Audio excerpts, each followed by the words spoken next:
এক নম্বর হচ্ছে যে সেলফ ইমেজ।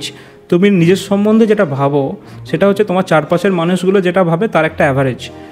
তোমার চারপাশের মানুষগুলো যদি তোমাকে বলে যে তুই পারবি করতে, তোমার হয়তো নিজের মনে হচ্ছে আমি পারবো না, কিন্তু তুমি ডাউটে পড়ে যাবে, তাহলে কি পারবো, এরা সবাই বলছে পারবি, এরা এতজন মানুষ তো ভুল বলবে না।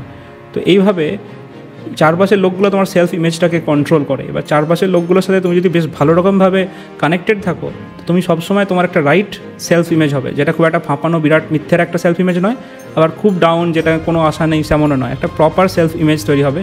যদি তোমার রিলেটিভসরা, যাদের তুমি রিলেটিভস মনে করো, সবাইকে মনে না করলেও হয়, বা তোমার ফ্রেন্ডসরা, বা তোমার যদি লাভার থাকে বা হাজব্যান্ড ওয়াইফ থাকে, এরা যদি তোমাকে ঠিকঠাকভাবে গাইড করে, তুমি জীবনে অনেকটা সেফ। তো এখানে হলো সেলফ ইমেজ। 2 নম্বর হচ্ছে সেলফ ডিসকভারি। অনেক কোয়ালিটি থাকে, অনেক স্কিল থাকে যেগুলো আমরা নিজেরা খেয়াল করি না। হয়তো তোমার কাছে রাইটিং স্কিল আছে, তুমি রাইটিং ভালো করো, কিন্তু তুমি খেয়াল করোনি কিছু। তো এরা যদি তোমার বলে দেয়, একজন ক্লোজ ফ্রেন্ড, যে তোর রাইটিং স্কিল ভালো, তুই রাইটিংয়ের ওপর অ্যাপ্লাই কর, তো এইভাবে গাইড করে দেয়, ফিডব্যাক দিয়ে দেয় যে অনেক অপরচুনিটি থাকতে পারে যদি আমি একটা স্কিল সম্বন্ধে সিরিয়াস হয়ে যাই। এটা হলো। নেক্সট হচ্ছে যে লাভ। আমাদের জীবনের একটা আকাঙ্ক্ষা হচ্ছে যে আমরা কাউকে খুব ভালোবাসবো এবং আমাদের কেউ খুব ভালোবাসবে। এতে কি হয়, সেলফ ট্রান্সেন্ডেন্স হয়। আমরা নিজেদের নিয়ে খুব বেশি ক্লান্ত হয়ে যাই, নিজের থট প্রসেস, নিজের প্রবলেমস, তো নিজের মধ্যে থাকতে থাকতে একটা সেলফ কনসিয়াসনেস চলে আসে, তো একটা বিরক্ত ভাব চলে আসে। যেমন রবীন্দ্রনাথ ঠাকুর বলেছেন না, আপন হতে বাহির হয়ে বাইরে দাঁড়া, বুকের মাঝে বিশ্বলোকের পাবি সারা। তুই কাউকে ভালো না বাসলে সেই প্রসারণটা হবে না। এখন তুমি যখন ভালোবাসছো, তখন সেও তোমাকে ভালোবাসবে। তো এই যে নিজেকে উজাড় করে কাউকে ভালোবাসা এবং আরেকজনকে ভালোবাসতে দেওয়া, এর মধ্যে সেলফ অ্যাকসেপ্টেন্স হয়ে যায়। মানে তুমি নিজেকে স্বীকার করে না তোমার প্লাস মাইনাস সব কিছু নিয়ে। লাভ, তুমি নিজে কোনো কিছু না খেয়ে কারোর জন্য রাখছো, সেটা একটা পেয়ারা হতে পারে, একটা কমলালেবু হতে পারে, সামান্য কিছু, ঠিক আছে আমি খাবো না, মায়েরা করে না, আমি খাবো না, আমার ছেলে খাবে, আমি খাবো না, আমার হাজব্যান্ড খাবে। মনে হয় যে তুমি স্যাক্রিফাইস করছো, কিন্তু তুমি অনেক লাইফে জিতে যাবে।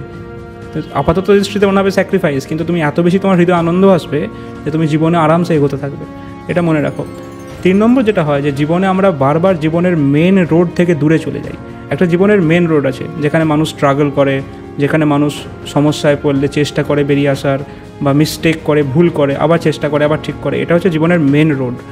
জীবনের সাইড রোড কোনগুলো, বা এক সাইডে পড়ে আছে, যে কোনো চেষ্টা করবে না, সে হয়তো ফ্রাস্ট্রেটেড, দুঃখে পড়ে আছে, তার মধ্যে কোনো চিন্তাভাবনার বিকাশ নেই, মানে একদম মানুষ মনেই হবে না, জাস্ট জীবনে অবজার্ভ করছে সব কিছু, জাস্ট তাকিয়ে আছে, তাই না? তো এইরকম অবস্থা হচ্ছে একদম নরক যন্ত্রণা।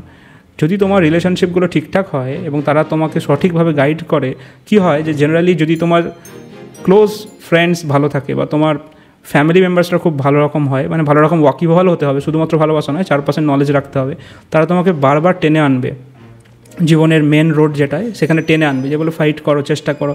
এবং তাতে তারা অনেক সময় হার্শ হতে পারে, খারাপভাবে বলতে পারে, কিন্তু তোমার ভালোর জন্যই করবে। তো কিন্তু তোমাকে জীবনে ফিরিয়ে আনবে বারবার। তো আমাদের এই কারণগুলোর জন্য রিলেশনশিপ বিল্ডিংয়ের ওপরে এবং রিলেশনশিপ মেনটেন্যান্সের ওপরে খুব বেশি যত্নশীল হতে হবে।